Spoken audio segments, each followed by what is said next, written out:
Welcome to my YouTube channel. My name is Alana and I talk about books on my channel in my little corner of the internet. And today we are going to, I guess me and you, we in the general sense of the word, I am going to be reviewing a book, Moll Flanders by Daniel Defoe. I did not like this book, but I still think that it warrants an interesting discussion. So I'm going to go into what I liked about the book because I think there are some things, some points here that are actually really interesting. I just think in the hands of another author, this would have been a lot more interesting. But overall, why I didn't like it. And then I do think that this book made me ask an interesting question. That is something that in today's society of diversity and all this other stuff leads me to ask an interesting question or pose a question because I think about this a lot. So I don't anticipate this being a long review because I hated it so much. Like literally, I hated this book. I'm gonna kind of run through it pretty quickly. Moll Flanders by Daniel Defoe. And it's so funny because when I said that I was reading this book on my Instagram, many of my bookish friends were like, why are you reading him? He's so dull. They just don't get on with him. And I see why. It's so dull. But Moll Flanders by Daniel Defoe is a fictional narrative.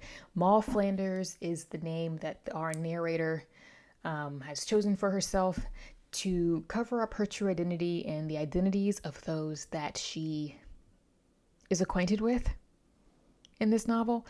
It actually spans decades of her life. And she is recapping her life and all of the mistakes that she's made. She uses her beauty and her charm to access wealth through men in order to obtain social comfort and status. So Moll Flanders was orphaned at a very young age. She was actually born in a prison. Yeah. And if you don't know, Daniel Defoe is a author who was writing in the late 1700s. So I guess back in the day, I guess some of this would be, would this have been considered a scandalous work? I think some of the things that Defoe alludes to here, some of it's not even being alluded to, is scandalous and risque for the day, but it's told in such a way today for the modern reader that it's pretty benign. She uses her beauty and her charm to kind of climb the social ladder, though that social ladder is rickety. Just saying.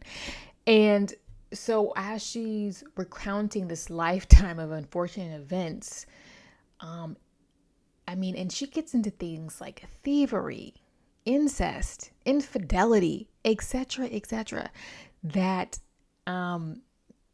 she's telling this from the perspective of an older woman, pretty much telling you what not to do. You know, I made these mistakes so you don't have to. And really, the premise of this novel sounds really interesting. When I read the blurb on the back of this, I think that the cover is striking. Virginia Woolf said, among the few English novels which we can call indisputably great. My girl, did we read the same book? Few. When you say the few, you mean the few. When you read the blurb of this, you're like, wow, this is going to be great. This is going to be saucy. This is going to be intense. And it ended up being one of the dullest books I've ever read. This actually might be one of the worst books I've ever read. And not because of the writing quality. It's just boring. So I actually was able to not finish this book. I'm a person who can push through almost anything. I'm a very patient reader. Even if I'm not feeling it, I will read to the end. I almost never DNF a book because when I say I don't like a book, I want to be able to prove it from beginning to end why I did not like it and then have receipts because I'm that person. I will debate it until I'm blue in the face. Granted, I will say that this book in this edition is 333 pages. I stopped at page 279. And I was going to try to skim the rest. I just could not do it. So with 63 pages left to read, I DNF'd it. But I was able to read enough. I consider that finished, but I was able to glean enough to put a review together and highlight some of the points in this book that I think are interesting. Overall, Daniel Defoe did a good job narrating the voice of a woman. And there were times in the novel when I actually had to remind myself that a man wrote this and not a woman, because there are certain things that Defoe kind of has Moll talk about. Moll Flanders, Moll, what a weird name, Moll, but not Molly. Moll Flanders talk about when it comes to femininity and being a woman, the things that women have to struggle with and deal with, especially in this time period. He did a really good job. That I will give him. And there are the central themes of the novel, especially really focus on how women are at a disadvantage in marriage, especially during this time period, and in this type of social structure, and how women are at a disadvantage in marriage, and how men have more of a flexibility when it comes to choosing a spouse. And so Moll Flanders, even though she was born in a prison, she's so charming and beautiful even as a child that a wealthy family takes her in. So she has very polished manners. She received the same education that the children of this family who took her in, she received the same education as them. And so she was aware and grew up you could really say she grew up in an environment where the wealthy are marrying the wealthy. These are people with, inheritances. So in that regard, Defoe is arguing that women are at a disadvantage. And here's a quote. It says, "Beauty, wit, manners, sense, good humor, good behavior, education, virtue, piety, or any other qualification, whether of body or mind, have no power to recommend. That money only made a woman agreeable, that men choose mistresses indeed by the gust of their affection, and it was requisite, that's a difficult word to say. It was requisite to a whore to be handsome, well-shaped, have a good mien, and a graceful behavior, but that for a wife, no deformity would shock the fancy, no ill qualities, the judgment. The money was the thing."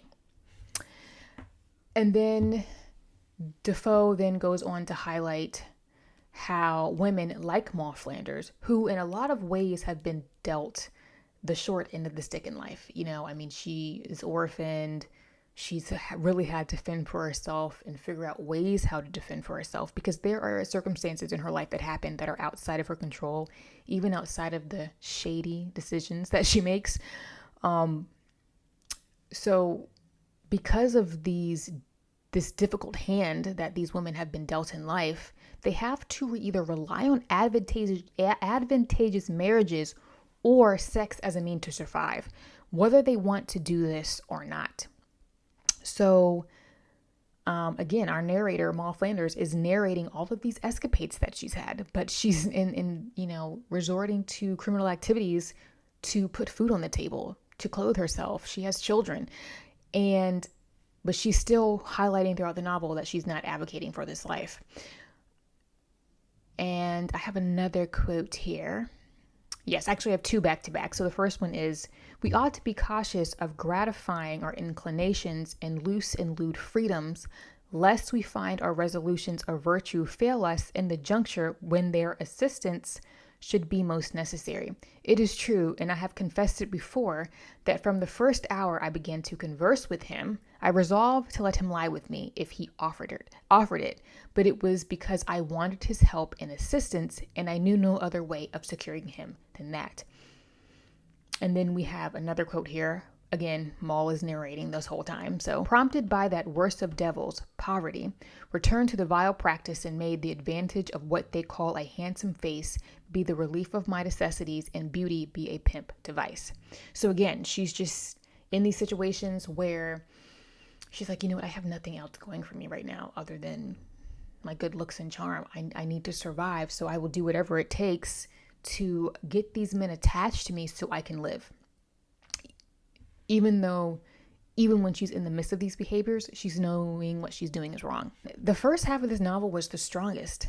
And when I first read it, and those two main themes that I talked about when it comes to women being at a disadvantage and how they're at a disadvantage in this particular time period, in this particular social setting, and how she's having to use her body in ways that she doesn't really want to live, I found the first half of it actually interesting. And I was like, oh, this is going to be at least a 3-star read for me. But then after that, it was so repetitive. I got the point and it just kept going. I'm like, my boy, Defoe, wrap it up. And it was the style really in which this was written, because Moll Flanders is going through so many life events. And again, many of these life events are quite similar and quite repetitive. That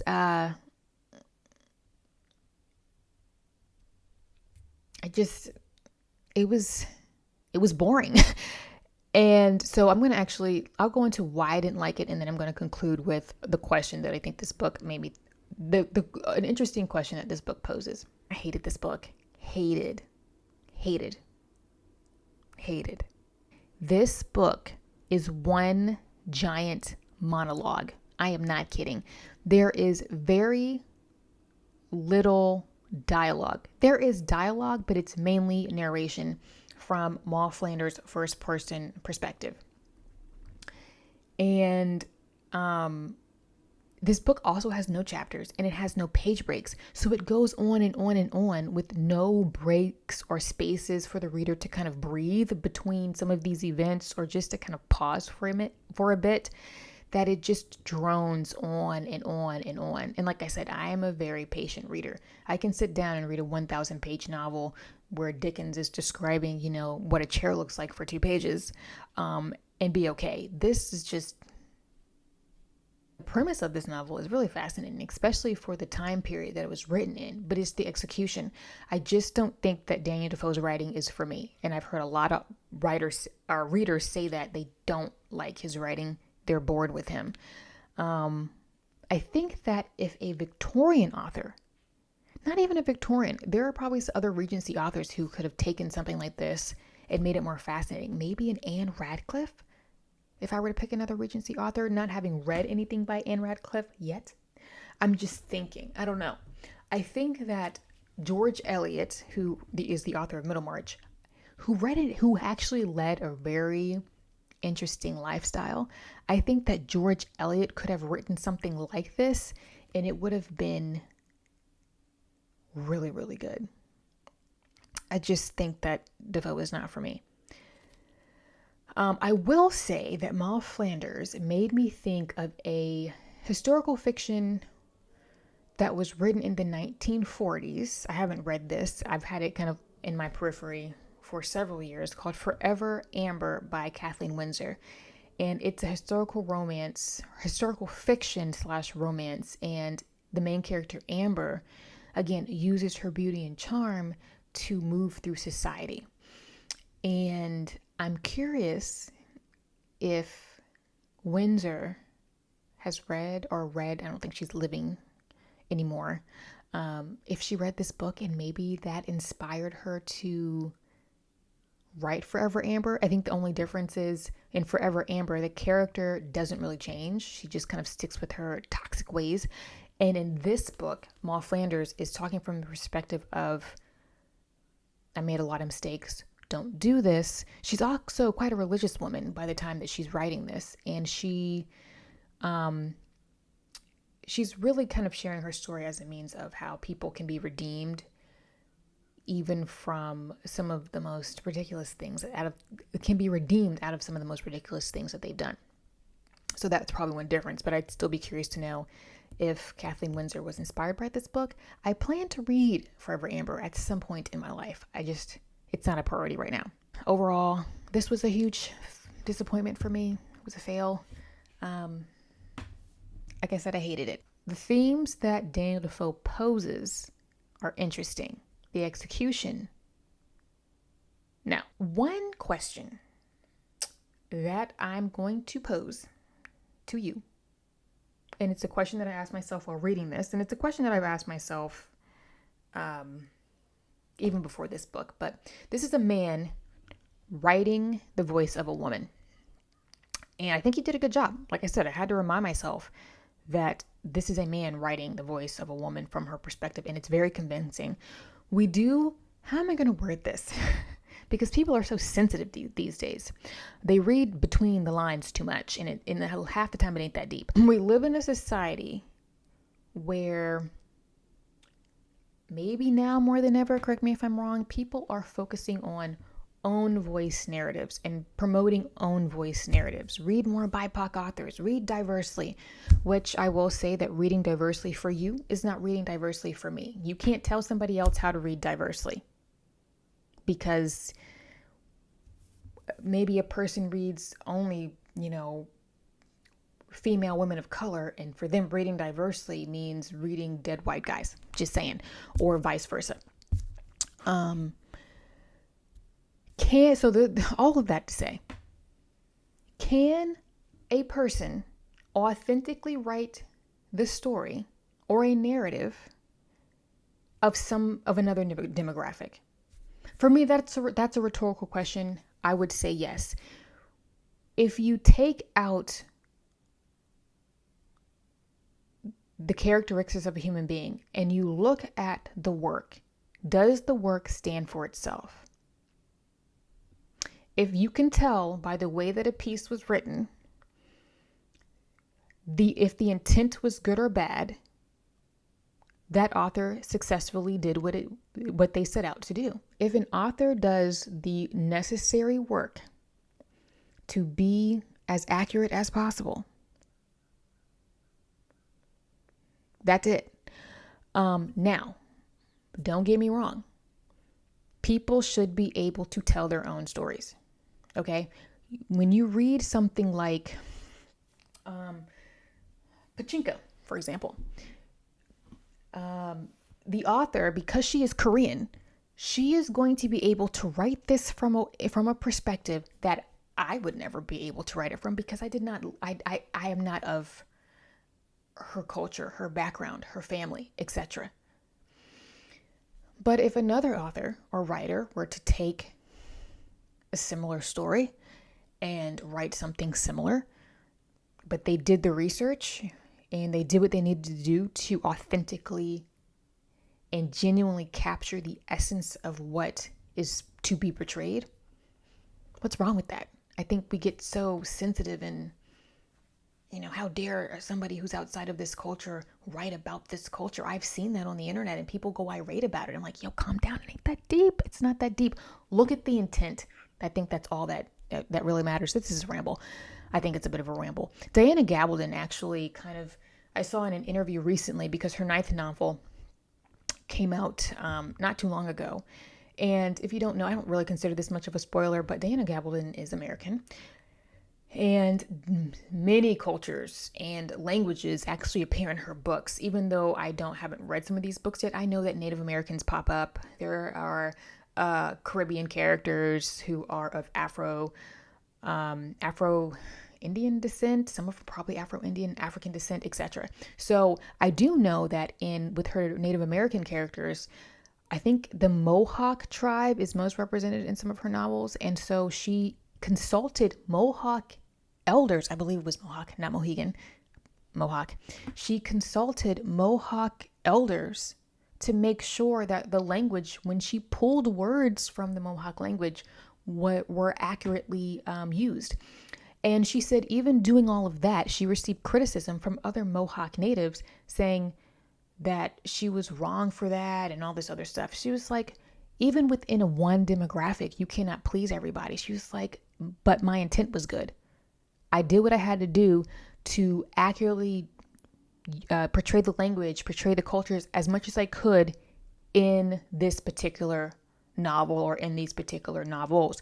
She said in the trick with language, when you're using somebody else's language, whether it's just a word or a simple phrase, you have to write it and use it in such a way that the reader who has you have to assume that the reader has no knowledge of these words, and use them within a context that they would be able to understand what you're trying to say without having to look it up, right?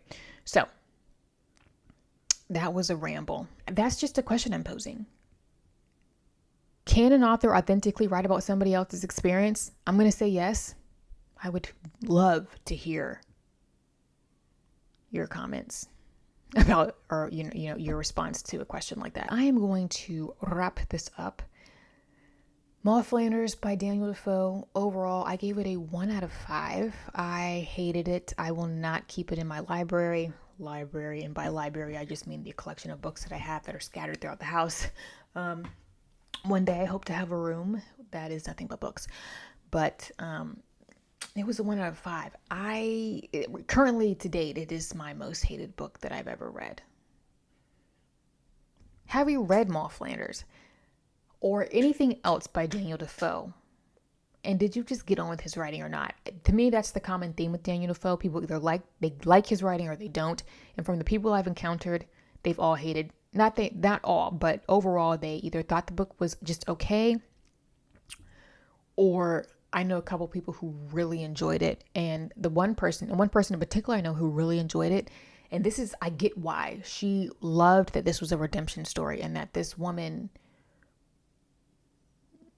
who was now, from the time in which she's narrating this and telling her story, became a Christian, and she talks about God's grace and redemption. So I see why that has value.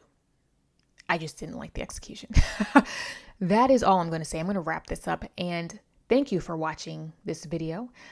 Please like, subscribe, leave me a comment below if you would like to see my goings on in other mediums on the internet. I have my blog linked down below. I post all of my reviews on my blog for those who are not interested in Instagram.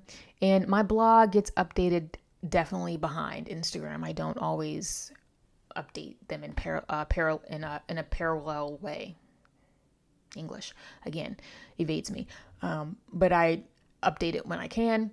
And then I'm very active on Instagram. So, again, goodbye.